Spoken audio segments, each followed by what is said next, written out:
you guys mind if I put this live on Facebook? I don't know if it's going to work because it doesn't usually work, but does anyone not want it to be on Facebook if it does work? It's fine, Emily. Thumbs up. Now or forever hold your peace.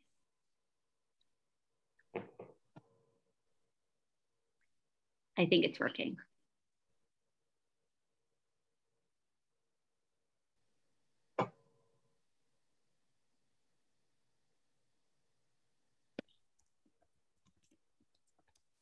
Emily, you're in charge, so you tell me when.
People are trickling on. We are going to get started in just a few minutes.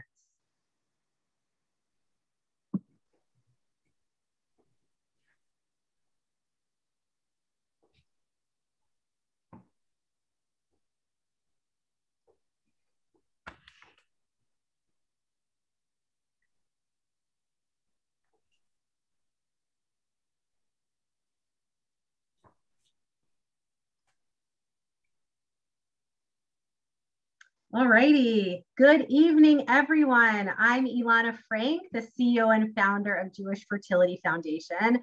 We are here tonight, live on Facebook and on Zoom, to talk about what you should consider when exploring donating your embryos. This is a really, really important topic for me. My family would not be complete if we hadn't received a donated embryo. So I will be sharing my story tonight a little bit later, but we're so excited to have you all here today or tonight. And I'm going to be actually turning this over to Deb from Embryo Connections, as well as our amazing panelists to share more about some considerations you may want to have when you're thinking about potentially donating your embryos. So Deb, it is all yours. Okay, thank you so much, Alana.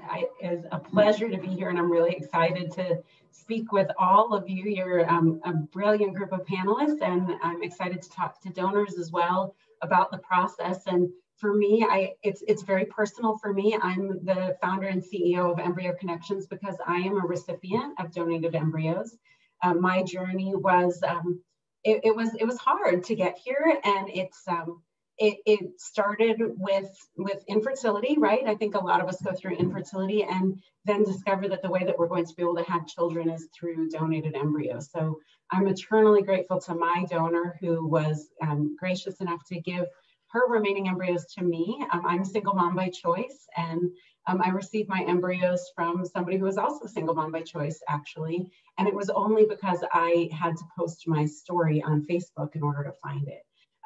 In order to find my donor. But I learned a lot about the process. And so we've now created an organization to make it easier for everybody to be able to do this. So I'm going to actually turn it over to Jen Stern, who is a donor, and she can tell us a little bit about her donation journey. She actually has a pretty interesting one because she was able to donate to multiple families. Thank you. All right, so I think my story actually starts way back. When I first met my husband, I was actually in the process of storing my eggs, and I already knew that I had fertility challenges and was going through egg retrieval sort of in preparation for a future, and only ended up getting 4 eggs through that process. But my husband and I dated, got married, had an amazing daughter who is now almost 9. naturally with no challenges whatsoever. But then when we tried to have a second kid a few years later is when we ran into a lot of fertility issues. We went through IUI, we went through IVF with the eggs I had stored years earlier. It was unsuccessful. So then we went through IVF with donor eggs. And everybody who's listening who went through, if you had gone through the donor egg process, you know, like that is an extremely stressful process. You have to log on every day, and good donors disappear really fast, and you're like fighting for the best donor. And anyway, we finally found a donor. It took months. We ended up with a ton of embryos. We put in one, and we ended up on our first try, I got pregnant with twins. It was a high risk pregnancy, and I miscarried at 19 weeks. And so just through that, honestly, after that, my husband and I were like, we're done. Like, we need a break. We thought we were done with our family. We had 12 more embryos that were pretty high quality that we sort of put in the freezer, and just went on with our lives thinking like, let's just enjoy the one child we had. We spent years just of money and time and medicine and stress, and finally just said like, this is a sign we're supposed to be done. But 2 years later, decided our home still felt empty, and ended up becoming a foster family. We fostered our daughter. We brought her home at 4 days old. And she's now almost 3. We're now her permanent guardians. And so when we brought ELA home with us and sort of went through that journey, being a foster parent is also not easy, if anybody has tried it. But we had a very strong relationship with ELA's mom, with her grandma and her great grandma and her aunt and her, just sort of on both sides of the family. They were so supportive of us. And so when we became her permanent guardians about a year ago, we just feel so blessed that we have this sort of non-traditional family. And I think once we had Yale in our lives, we just were like, we are done. Our family's complete. And the reason I share all this backstory is it was so instrumental to our decision to donate our embryos. It was a realization that our family was complete in a non-traditional way, and we could not love this child more, and it was meant to be. And we felt like everything in our journey was meant to be. And we wanted others to complete their families and really just fully embrace this idea that DNA does not make a family, right? A family makes a family. And we have the more people that love her family for our foster daughter. And so we wanted to share the gift. I had lots of friends who were single moms by choice who were going through the process, and I saw how hard it was. So I really wanted to donate our embryos to other single moms by choice who I wanted to help them and hopefully like alleviate some of the stress that came from that journey. And also I wanted to take what was a terrible experience for us and turn it into something good, right? The process of going through fertility treatments is awful, right? Like even if it results in the child you always wanted, it's still an awful process, right? Like the weight gain, the hormones, the meds, the money, the time, the stress, the feeling that you can always do more, and sort of the pressure to keep going in sort of ever accelerating ways. We just wanted to turn all of that into something good and make it into something beautiful. And we had all these embryos that were just sitting there that we had put so much energy into, and we wanted to give them to people so they didn't have to go through all of that and they could sort of have their happy families. And so our trigger was actually kind of random. I was at drinks with a friend, and she had just gone through her 3rd round of IVF. It had failed. Her doctor had said to her, I think you should do donor eggs. And I said to her, we have embryos, like you can have our embryos. And she was like, are you serious? And I was like, well, let me double check with my husband, right? Before I promise you our embryos, since it's his sperm, right? And so I checked with him. He was fine with it. He was like, yeah, I'd love to help out a friend. And so I knew Deb from when I had lived in Colorado. I reached out to Deb and said, can you help me with this process? I would say a barrier is the process is super confusing, all the things you have to do. And so she really guided us and guided Megan, my friend, through the process. And so we were able to give Megan several, I think 3 or 4 embryos because we had so many. Deb guided us through sort of ending up giving them to 3 different single moms by choice. And we gave multiple to each so that they could each have a complete family with biological siblings.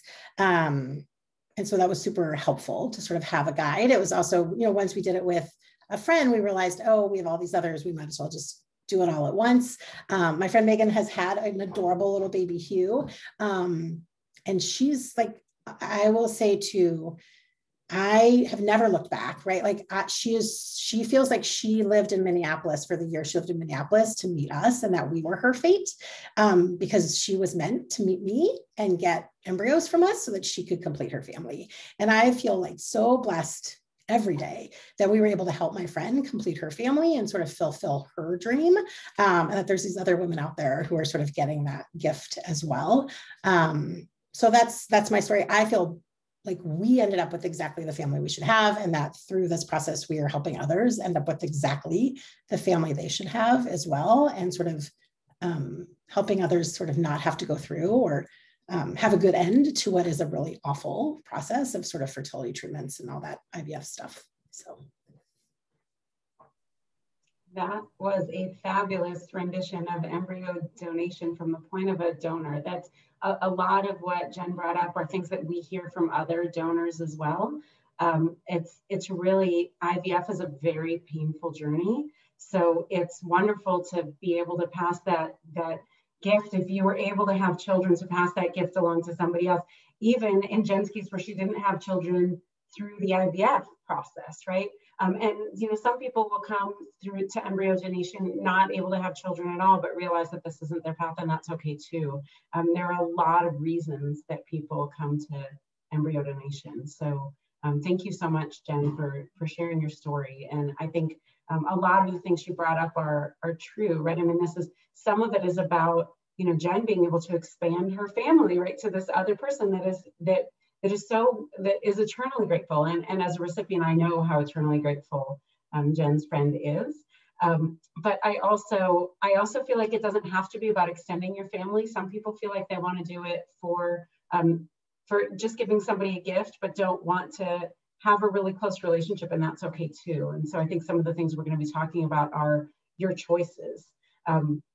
Where I'd like to go from here is really just talk about what embryo donation is and what is the process, and then I'll introduce the other panelists who are going to really dig a little bit deeper into some of those things. So what embryo donation is really, it's about, for those who are struggling with the disposition of their remaining embryos, it's the ability to do something, to give that gift to somebody else who is struggling. It's knowing that your embryos have a chance at life. That's what it's for. It's a big decision, and there are a lot of long-term considerations. So some of those are about your own children. So if you are considering donation and you have your kids, your kids are going to be genetically related to these other children. So that's definitely something to think about, and we'll definitely be addressing that. Dr. Lauren Berman will be talking about that, what that means and what you should be considering. But when you're empowered to make the choices that are right for you regarding your recipient and your long-term interaction, it can be a really beautiful story. And so we're going to talk about what some of those choices are and the way that you can think about it. The process, as Jen said, can also be really daunting. It doesn't have to be. As a donor, it includes a few things. One is psychological readiness. You really have to be ready to donate your embryos. That's a big step, and you can definitely speak with a counselor about that, but you want to make sure that you're ready. The next is family matching. FDA eligibility to qualify as a human tissue donor, documentation for receiving clinic approval, a legal agreement, and shipping coordination. So Embryo Connections was founded on the principles of inclusion, informed choice, and making it as easy as possible for all the parties, because it is daunting. It can definitely be daunting. So I'm going to introduce to you three people. One is Dr. Casey Reynolds, who's an REI at Bethesda Fertility in Cincinnati, Ohio, and she's going to be talking about the clinical aspects of it. Dr. Lauren Berman, who's an infertility psychologist, to talk about the mental health aspects, and Lynn Goldman, who is a reproductive attorney, who will talk about the legal considerations. So first, I'll introduce Dr. Casey Reynolds. Thank you. And hello, everybody. I'm so honored to be here. Like Deb said, I'm Casey Reynolds. I'm a REI physician in Cincinnati at Bethesda Fertility Center. And what I'd really like to get into is the physician standpoint of what a patient considering embryo donation goes through and what to consider as they're sort of thinking about this process, because it's not an easy decision for a lot of patients, and there's a lot of factors involved. So as a physician, when a patient goes through IVF, really that counseling begins at the very beginning. Most patients will find that when they initiate a cycle of IVF, they have to sign consents for freezing their embryos. And in those consents, they discuss, for example, if they decide they don't want to use the embryos, what to do with those embryos. If they pass away, if they get divorced, what do they do with these embryos? So that discussion with your physician should really begin even before you go through the process of IVF. So you can kind of start thinking through it at that point. So really, it shouldn't be after the fact, oh my gosh, we have 12 embryos, for example. It should be beforehand. Okay, let's say we get all these extra embryos. What do we do with them? As a patient, if you are early on considering donating your embryos, your extra embryos, once your family is complete, there are a couple of things to consider. If you do have the sort of forethought and I would call it the advantage of knowing ahead of time that you want to donate your embryos, really to have embryos that are sort of the highest quality and the easiest to adopt by patients. There's several things medically that would be of advantage. They're not necessary, but they are of advantage to have the embryos for the genetic parents to be tested for genetic diseases is very helpful for the recipient parents, so they know the medical history of the genetic parents of those embryos. Another thing to consider is, like Deb mentioned, FDA testing. Although currently there are some exemptions for embryo donation, we do highly recommend that the genetic parents get tested through FDA guidelines to donate their embryos, just as any kind of tissue donor would donate their any other organ. So that's another component of the discussion to have. So there's several things to consider, but again, this discussion should be with your physician up front. What I find often is that patients, when they come into the process, they don't think, like Deb mentioned and Jen mentioned, when you do go through the process of IVF, it's tough, and you don't know that you're going to do well, and you think you're going to fail. And what I find is a lot of my patients end up with these extra embryos and they never thought they would, and then they don't know what to do with them. And that's the beautiful gift of embryo donation. Some patients are partnered with clinics that have their own internal embryo donation program, which facilitates it. And then there are several agencies nationwide, like Deb's, who provide resources for patients to donate their embryos. So there's several avenues to go about it. But again, I think the crucial thing as a patient when you're considering donating your embryos is to have that discussion with your physician up front, so that those questions are answered before you get to the point of being overwhelmed with the decision and not knowing what to do next. So.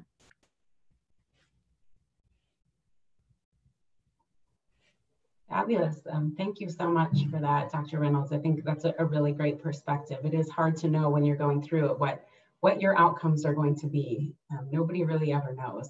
Now I think we're going to turn it over to Dr. Berman to talk a little bit about the mental health aspects. And thank you so much for inviting me to come in on this.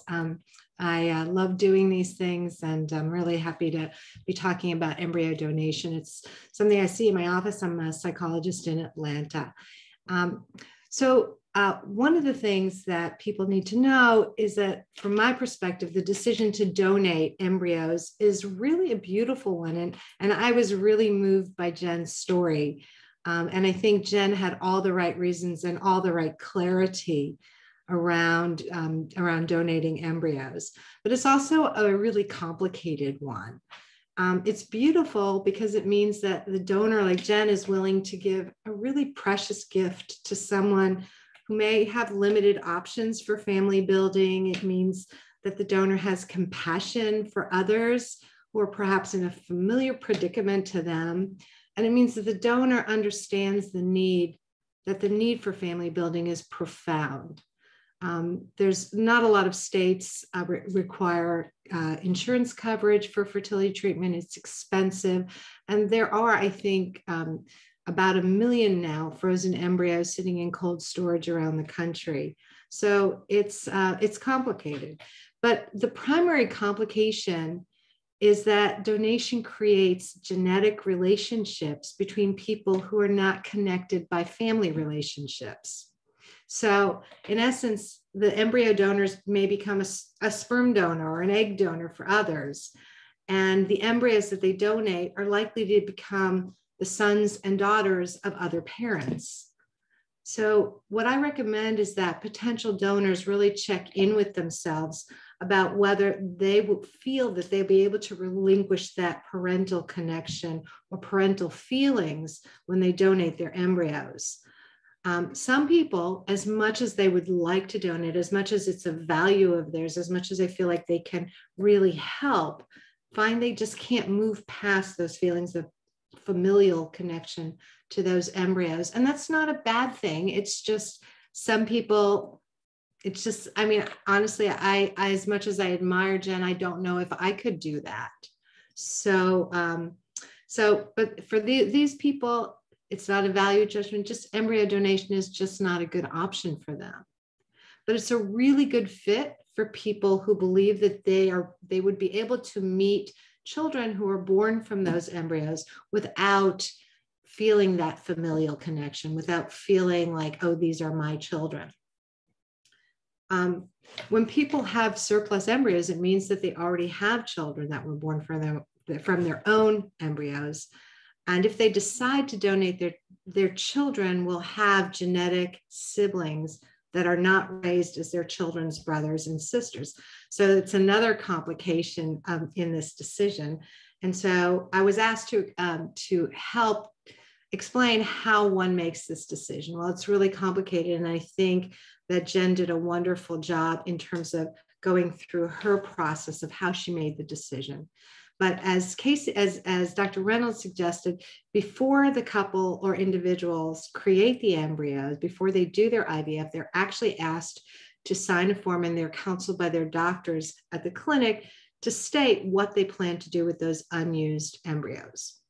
So the first option is called thaw and discard. And that means that when they decide their family is complete and they're ready to release the embryos, they're giving the embryologist permission to remove the embryos from storage and terminate the cryopreservation process. So that's number one. Number two, the second option that they're typically offered is to donate the embryos for scientific research. And that may be a donation to training programs for embryologists. And I'm not sure about this, but I think recently there has been some stem cell donations. And for those who want to do something of benefit with their embryos, but feel they can't imagine having children out there with that DNA relationship to them, this may be the best option. And the third option, of course, is to donate the embryos to other families. It's important to know that people can change their minds. And actually, there was a study recently that was done that showed that most people actually do change their minds after they've had their children, that it is a very complicated decision, and the meaning of embryos, the meaning of those embryos to that person or to that couple changes after children are born. So in some cases, it's that the embryos become more connected to them by DNA. And in some cases, it's that the embryos, they realize the power of those embryos, the profundity of those embryos, and they want to do something to help other people with those embryos. So it's actually normal to change your minds, and that's okay. It is important to make that determination at the clinic before embryos are created, but it's also okay to change your minds. I also strongly recommend that people take time to percolate on the decision before releasing the embryos.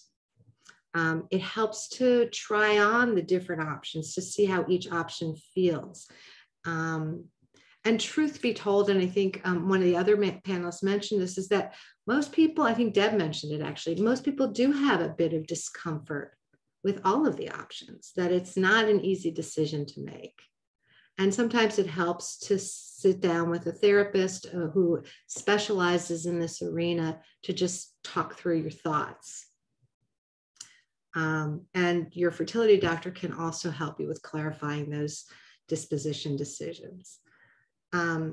Some people are also guided in their disposition choice by religious beliefs. Now, for some people, destroying embryos is inconsistent with their belief system, and so it narrows their options, and it may make it less complicated to donate embryos. And that, for those people, embryo donation is a really excellent option. For other people, the decision to donate embryos is based on, like Jen's, empathy for others and desire to help others. Whatever the motivation, the decision is best made thoughtfully. Some of the fertility clinics actually facilitate embryo donation. In one of the clinics here in Atlanta, the donors assign the embryos to the clinic personnel determine which recipients receive the embryos. And in these situations, the donors basically relinquish the ability to make any decisions about the embryos. Sometimes the clinic will call these embryo donations anonymous or confidential, and I'll address that shortly. There are also private donations and agency donations like Embryo Connections. And in these cases, the donors will have more say in the circumstances of the donation. The American Society of Reproductive Medicine recommends that donors and recipients go through separate counseling sessions. And these sessions are designed to assist each party in understanding the donation process and the implications of the donation. The counselor will take each party through decisions and complications to help the participants engage in this process with full informed consent. And it's also recommended that if the donor and the recipient are going to be known to each other, they go through a joint counseling session. And I really see this joint counseling session as a very critical part and a way to set up a smooth transition. And if they're going to have some kind of relationship to each other, it really is the beginning of a new and positive relationship. So each comes to the donation with the same expectations, understanding each other's value systems and what each other wants from the relationship. Some of the other important elements of donor counseling are that donors need to decide, again, whether they want to have the relationship with the recipient. And the donor is encouraged to stipulate the nature of this relationship. The donor might simply want a relationship that's limited to exchange of identifying information, and that way medical information is always available, and or genetic issues are provided to the children, and giving the children a chance to demystify their genetic origins when they get older. Other donors want to pave the way for their children to have connections to full genetic siblings. And other donors leave it open-ended for an organic relationship to develop or not. So we know that we can't say this is going to be the relationship and it will always follow suit. Our relationships are organic. And so at least what we can do is try and set it up so that the relationship can flow in an organic way. Some donors feel better donating, and I'm going to put this in quotes, anonymously. However, in this day and age, anonymous is really unattainable. Donor-conceived children, donors, relatives of donors, genetic half-siblings, and all of the and relatives of all the above are finding each other through direct-to-consumer DNA testing services like Ancestry DNA and 23andMe. And that's with today's technology. So with today's technology, it's pretty simple. And then I often wonder what DNA technology will look like in 10 years and 20 years when these children grow up. It will only become easier, more simple, more transparent.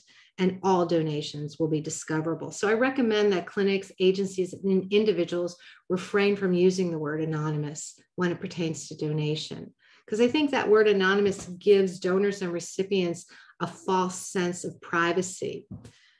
We also find that it's healthier for donor-conceived offspring to have access to complete information about their donors. So other stipulations that donors can provide and they can consider when they're trying to make this decision is the family structure of the recipients an important determining factor in their donation. Do the donors want to live in close proximity or further away from their recipients? Is it important to donors to share a religious faith or a general value system with the recipients? How might donors feel if they learn that the recipient terminated or reduced a pregnancy conceived with their embryos? And are the donors willing to leave these decisions to the recipients, or do they want to donate only to recipients who will align with them on these decisions? Do the donors think they'll be okay if they learn that the recipient suffers from some type of pregnancy loss, or might they be triggered by someone else's difficulties in their fertility journey? So another determining factor is if the difficulty from one's own journey is still too tender, then donation might not be a good idea, at least to wait until those tender feelings are you have closure on those. If the donors have a significant number of embryos like Jen, how many families are they willing to donate to? And are they willing to leave disposition options to recipients if the recipients don't use all the embryos? So as you can see, it's really complicated. There's a lot of things to think about. And that's why counseling is often really helpful. We therapists and psychologists and counselors and social workers can actually walk folks through those decisions, help you dig down deep into really being thoughtful and working through those decisions. And now I turn it back to Deb. Thank you so much, Dr. Berman. I think that's a really great summary of what some of the concerns are. And I think it's really important for donors to recognize that they have real hopes and real fears and real concerns, and those are worth addressing and thinking through. Know that both recipients and donors have hopes and fears, and that every donation is different. So even if you know somebody else who has gone through a donation, their experience could be very different depending on the choices that they make and families that they connect with. So thank you for that. I am now going to turn it over to Lynn Goldman to talk about the legal considerations. Thank you.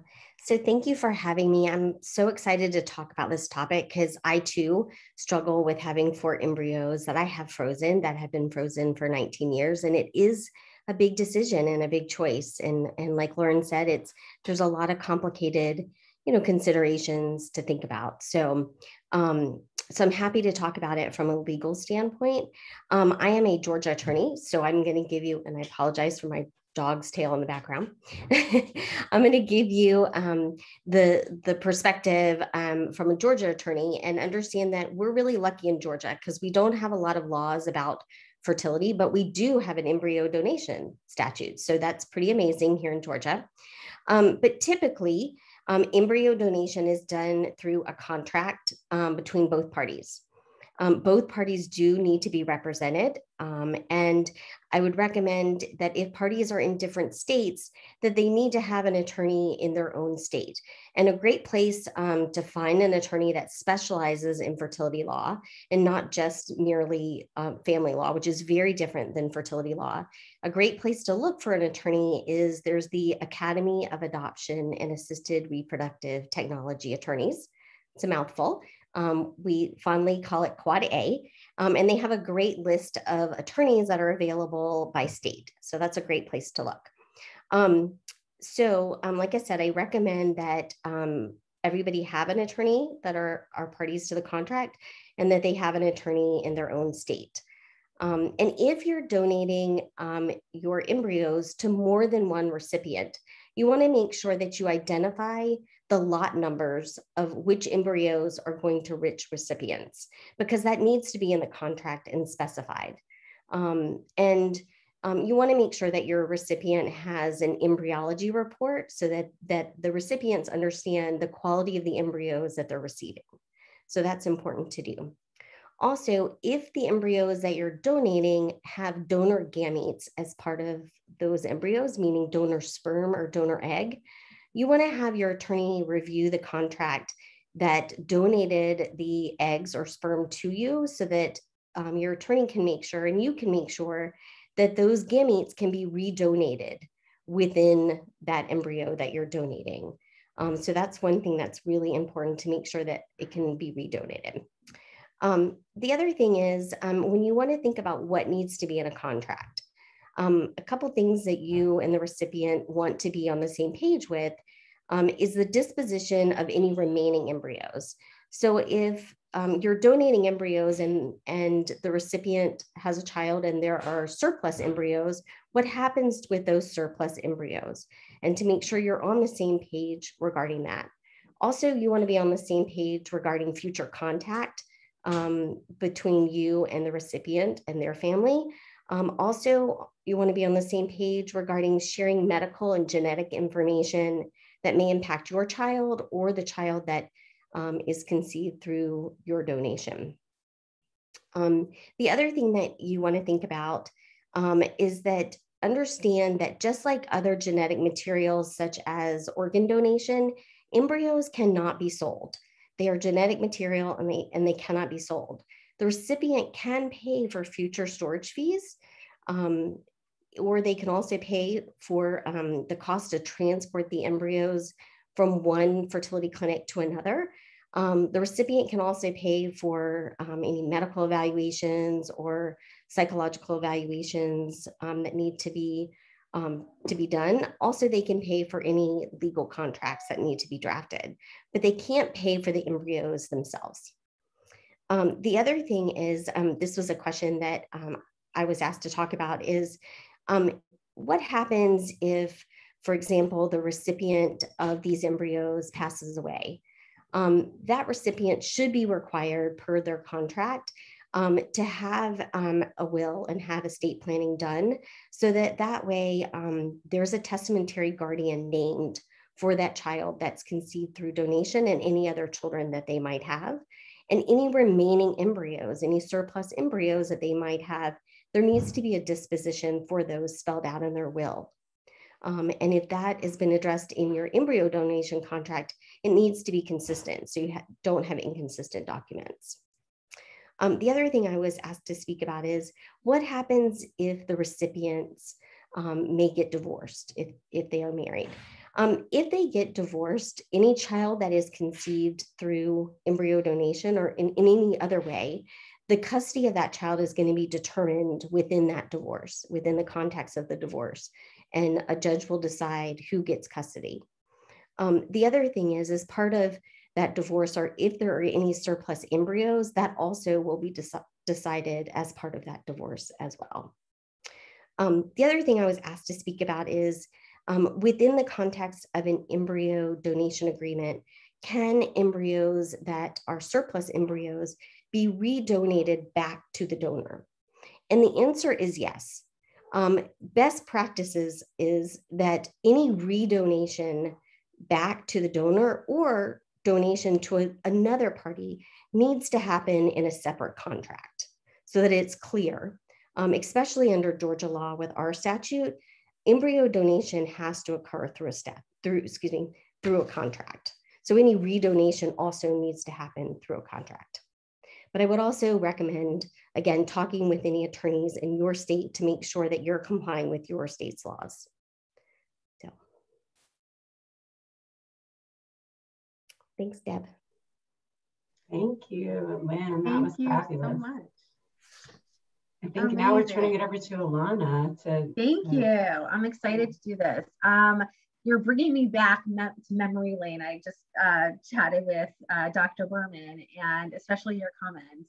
I remember, I mean, my son is only 2 years old right now, and it still feels fresh going through the process of receiving embryo and just sitting in, you know, the therapist's office and talking to Sarah. And I mean, it's all coming back. So thank you all so much.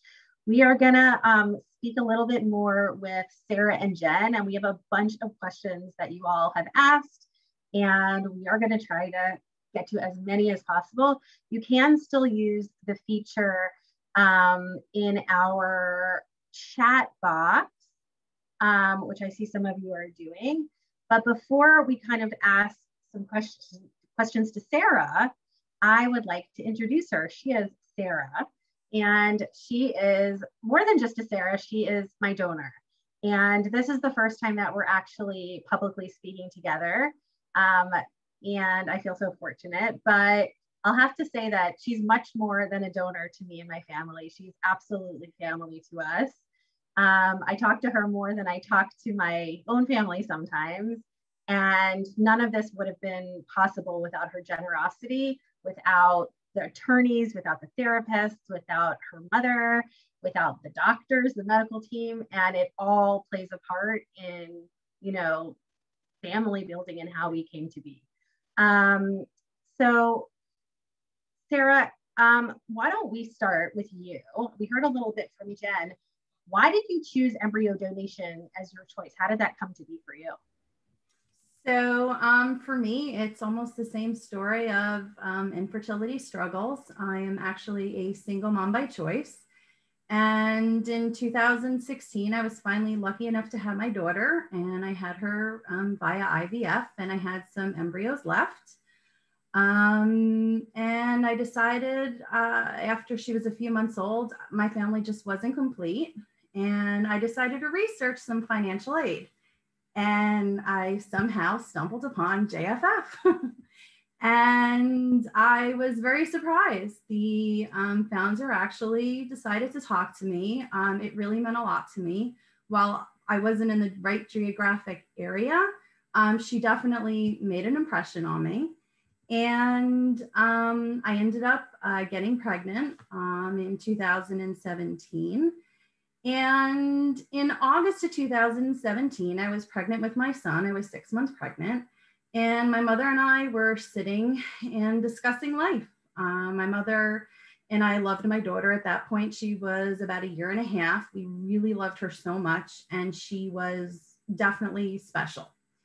And we felt that the embryos were also very special. And I definitely struggled with the idea of what to do. I didn't feel it was the way that I wanted to go with just terminating them. And I tried to figure out what if I should do then donation. My mother definitely was a pushing point. I think being pregnant, making these decisions was a little bit even more difficult. But she was definitely sat me down and we kind of talked it out. I definitely had a lot of heart to heart with myself. And I decided after a lot of thinking that I would do an open donation.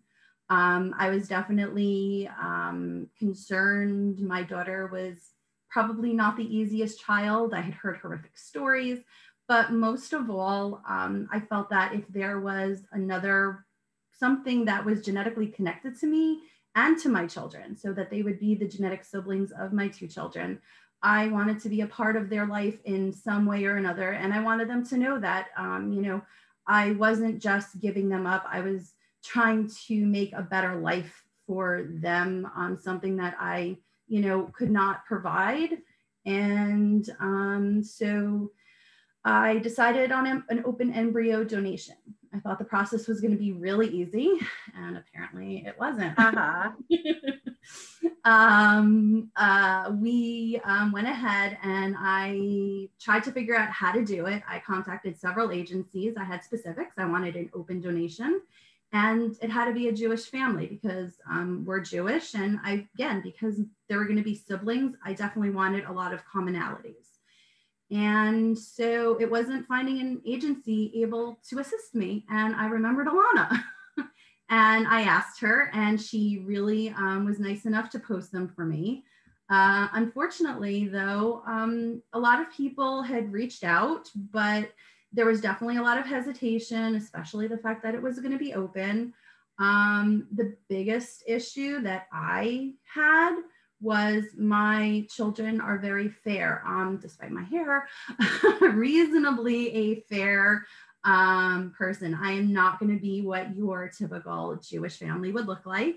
And so a lot of the families said that they felt that the child would not blend well with their family. So one night, a few months later, I get a phone call and Alana asked me, are they still available? And I said, yes. We had a really good connection. I just felt just deep in my heart, this was it. We enjoy talking to each other. And so we started it, I think, that next week. And it was a roller coaster of blood work and doctors and the psychologists, which definitely threw us for a loop. It was not easy by any means. It went horribly wrong. But Alana and I think, had a really good rapport with each other at that point. We talked it through and we made it work. We figured it out, and none of it was our doing, but we found a way to figure it out. And my mother, unfortunately, had gotten ill within this whole process on top of everything else. But she was actually able to know that I signed the paperwork 2 days before she passed. So it was definitely her decision or her suggestion that really started this whole process. And I look at, Alana's son, and I definitely, can see my own 2 kids in him. And I told her, I feel like their grandmother. That's the best way. There's definitely a detached attachment. And I mean, over the next few months, we finally met them and we just kind of clicked. And it just worked. I mean, I hate to say that, I don't have any sisters, and my kids definitely love her more than they love me at times. Our kids are very close. My daughter feels very attached to Alana, to her own kids.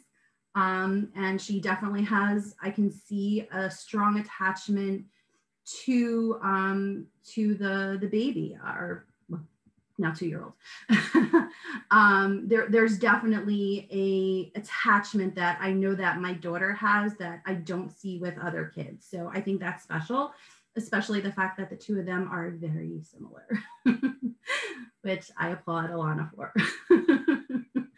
And I mean, that's it. We see each other, we talk on the phone, and it's great. I think that for us, this is what worked, and I couldn't picture it any other way.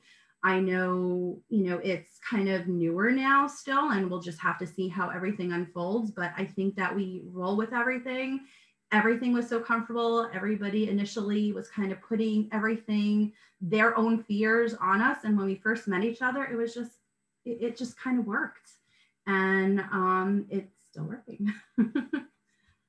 So that is how we came to be. Thank you, Sarah. Tier. We do have one more, well, we have a lot more questions and we have more time, but specifically this one for you.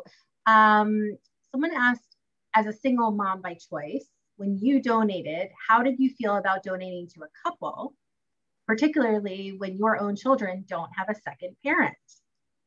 And how do your kids feel about this?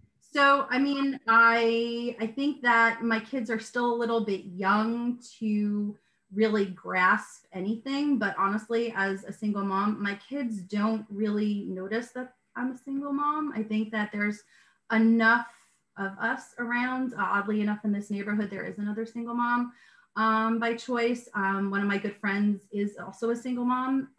So when I was deciding, I just needed to feel that it was right. It didn't matter whether or not it was a single mom or a couple. My criteria was that they be Jewish and that they have the same belief systems and that we get along. That really was important. And I think that the connection that Alana and I had, it just happened right away and we just felt it.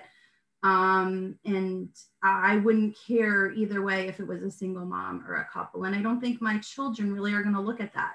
I don't think, as long as I love them, that there's any missing piece to it. They just see Alana's husband as, you know, somebody else. My son loves Alana's husband. They have the same shirt, and that's his best friend now. So I think that as long as everybody just connects with each other, it really doesn't really matter. Thank you. So Sarah, so Jen, this one for you. Criteria.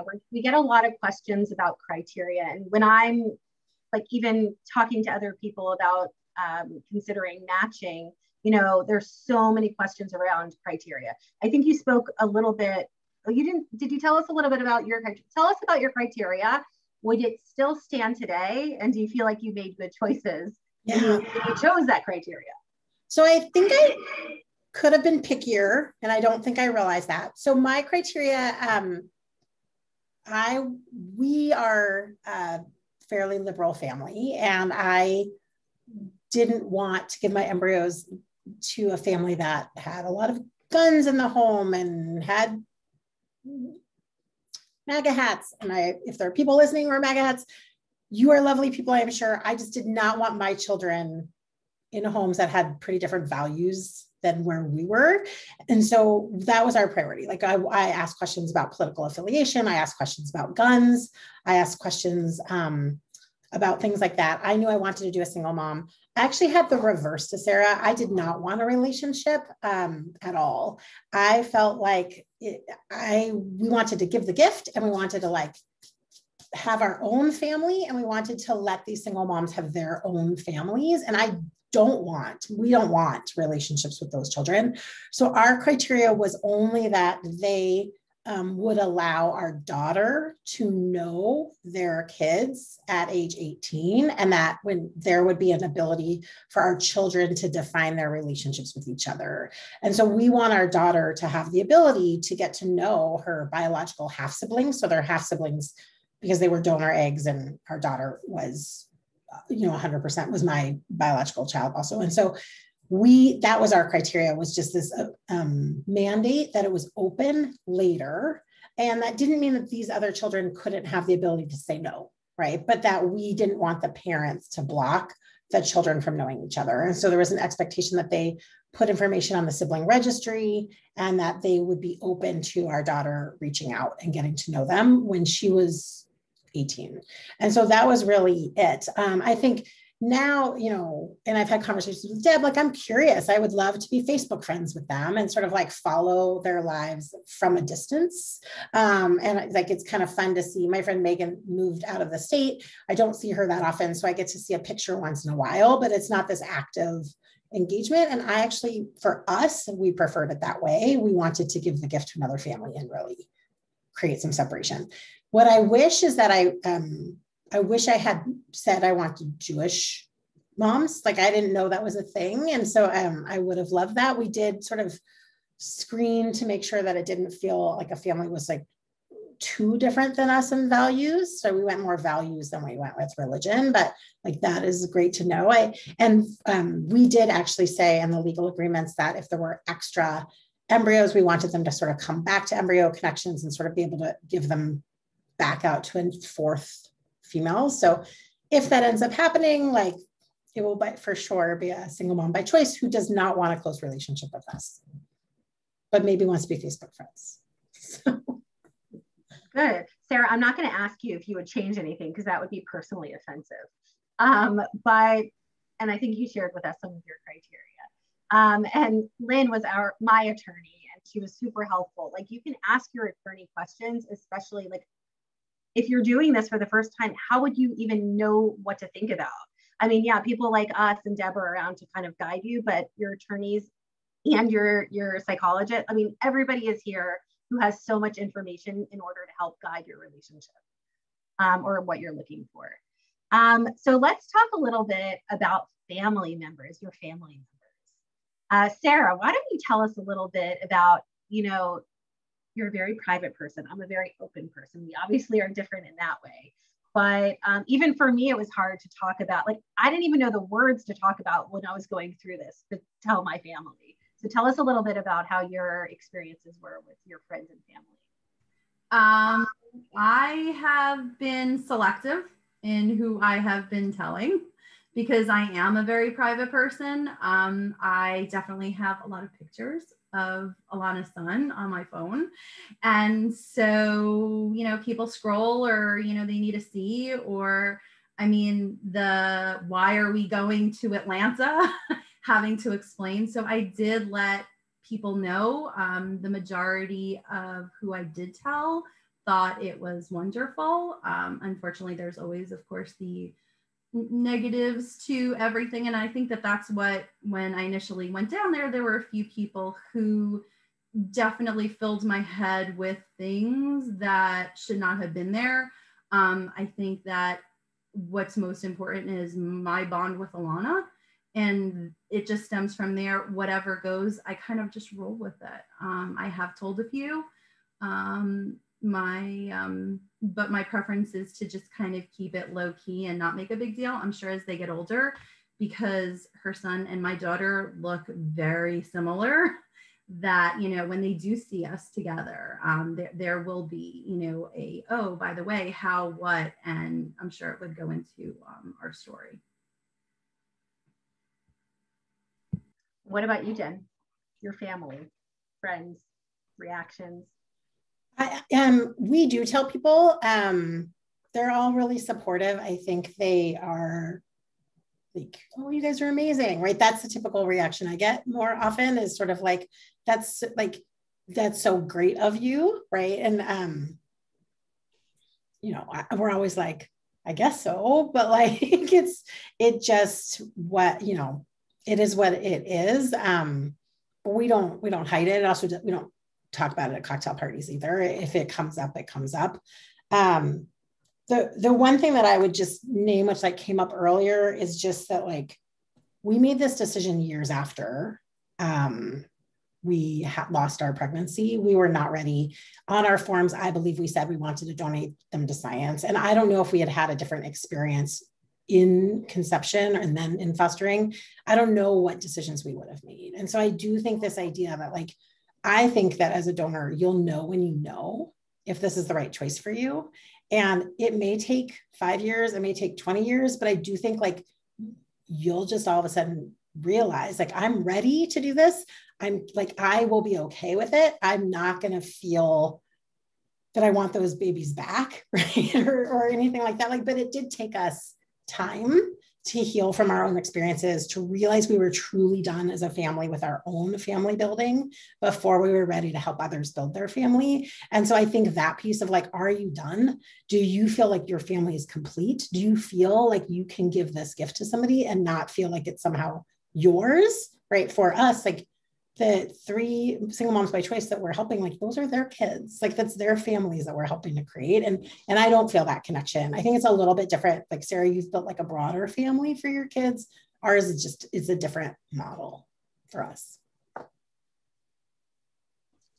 Alana, Yeah. you guys are reminding me of an article that I read, and I can even send it to you. I have it in a digital version. It's by a psychologist, professor, and writer named Andrew Solomon. He's written some really wonderful things, but the article is called My Modern Family. Andrew's a gay man. He and a very close friend decided by a certain age, if they didn't have partners, they would have a child together. So they did. They both did active parenting, even though they lived in separate states. His partner gave donor sperm to a lesbian couple who, I know she's adorable, gave donor sperm to a lesbian couple, but did not want any part in raising the children. And then he and his partner just got married, and they decided to have children together. One of the women in the lesbian couple was a gestational carrier for them. So he called the article My Modern Family, and they have, all these children have cousin-like relationships with each other. And they have an alternate family structure. They live in 3 different states, one in Minnesota. and they maneuver it just beautifully. I love it. I love it. And I think that, you know, it's just interesting. And I think somebody just asked also a question about renegotiating relationships. And, you know, maybe that's something Lynn can address. One thing I will say also is, you know, when Sarah and I were working with attorneys and psychologists, we said, I think in our legal contract that like our goal is to be in touch once a year or to update on medical, you know, if anything happens medically to our children or to you. And we left it in there. And then, I mean, like you were saying, not every story is like ours. And we know that, we're aware of it. And so far, so good. But, you know, we renegotiated our relationship between us. I'm curious, like, how, Lynn, if there was a situation, how legally would you need to kind of run? I'm just going to pipe in before we even get to the legal to say that I had a situation in my own donation, which was very much the same. I think it's very hard for a donor and a recipient to know how they're going to feel until a child is born.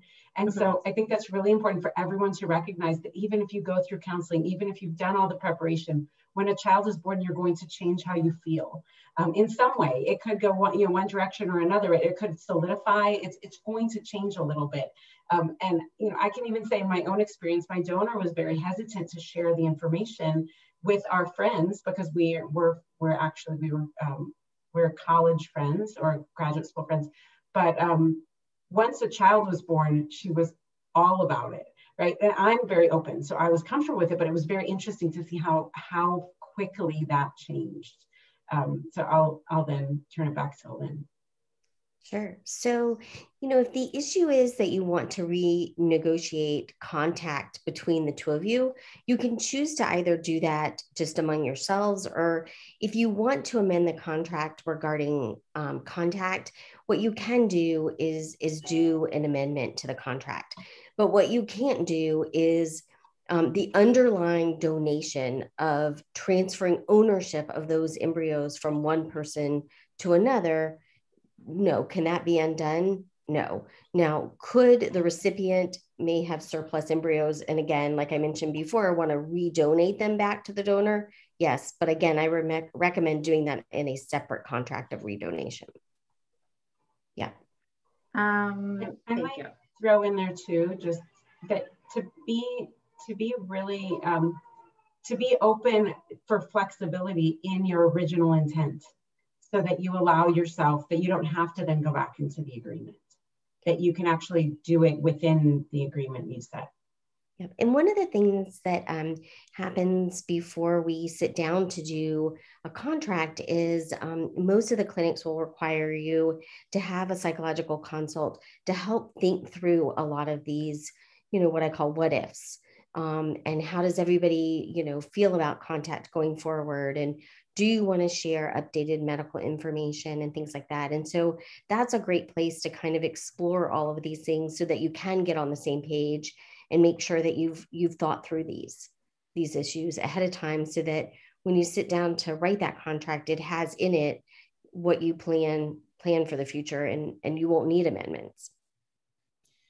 The last thing I'd say is, like, I highly recommend people going through somebody like Deb, like an Embryo Connections or some other organization. Like, there's a lot of stuff, and like Deb guided us through it. It was so relatively easy for us because she had the checklist and she connected us with lawyers, and then she had the forms. And she was like, Jen, you just need to sign here for your embryos to be transferred. And so though you have to call this number for this to happen. And so she just, like, as a donor, I don't know, like, I was like, I'm happy to do this. I just don't want it to be a lot of work and time. And she made it so easy for us and for the recipients on the other end. So I know there's probably other orgs like that, but I highly recommend it to just make the process just a little simpler and sort of connect you to all the different parts in the process along the way. Well, thank you so much. We are at time. You all have been an amazing audience, and the panelists, I personally thank you. Again, this is just such an important topic to me. Hopefully we have answered your questions. We're here if you have additional questions. We can absolutely make sure that you're connected to any of the panelists today that you would like to follow up with.